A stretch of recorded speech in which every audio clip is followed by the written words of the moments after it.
চট্টগ্রাম মহানগর আওয়ামী লীগের সম্মেলনকে সামনে রেখে আবারও পুরনো বিরোধ চাঙ্গা হয়ে উঠেছে।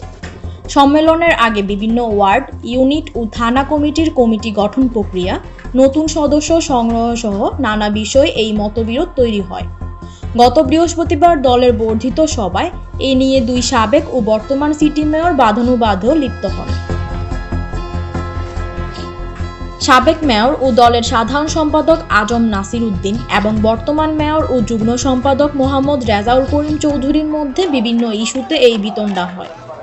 দলের সম্মেলন সহ নানা ইস্যুতে দীর্ঘদিন ধরে চট্টগ্রাম মহানগর আওয়ামী লীগ মূলত দুটি শিবিরে বিভক্ত। 2012 সালে প্রথম নগর কমিটির সম্মেলনের পর থেকে পর্যায়ক্রমে ইউনিট, ওয়ার্ড ও থানা কমিটির সম্মেলনের প্রক্রিয়া শুরু করেন সভাপতি ও সাধারণ সম্পাদক।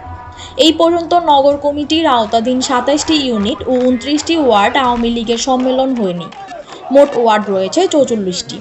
এছাড়া 15 থানার মধ্যে একটি সম্মেলন হয়েছে। বাকিগুলোর সম্মেলন করার জন্য বৃহস্পতিবার নগরের থিয়েটার ইনস্টিটিউট মিলনায়তনে বর্ধিত সভা অনুষ্ঠিত হয়। এই সভায় নতুন করে বিরোধের আভাস মেলে। সভায় বক্তব্য দিতে উঠে রেজাউল করিম বলেছিলেন, তৃণমূলের সম্মেলনে বিচক্ষণ ও পরীক্ষিত নেতারা সুযোগ পাননি।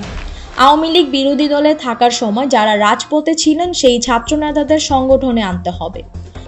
সদস্য সংগ্রহ হয়েছে মাত্র 20,000। চট্টগ্রামের জনসংখ্যা 70 লাখ। এই সংখ্যা বাড়ানো যাবে না কেন, সেই প্রশ্ন তোলেন তিনি। পাশাপাশি ইউনিট ও ওয়ার্ডের সম্মেলনের ক্ষেত্রে কয়েকটি প্রক্রিয়া নিয়েও প্রশ্ন তোলেন। সম্মেলন বিষয়ে যুগ্ম সম্পাদক রেজাউল করিম চৌধুরী বলেন, আমরা তো সম্মেলনের বিপক্ষে নেই। আমি কিছু সাংগঠনিক প্রশ্ন তুলেছি।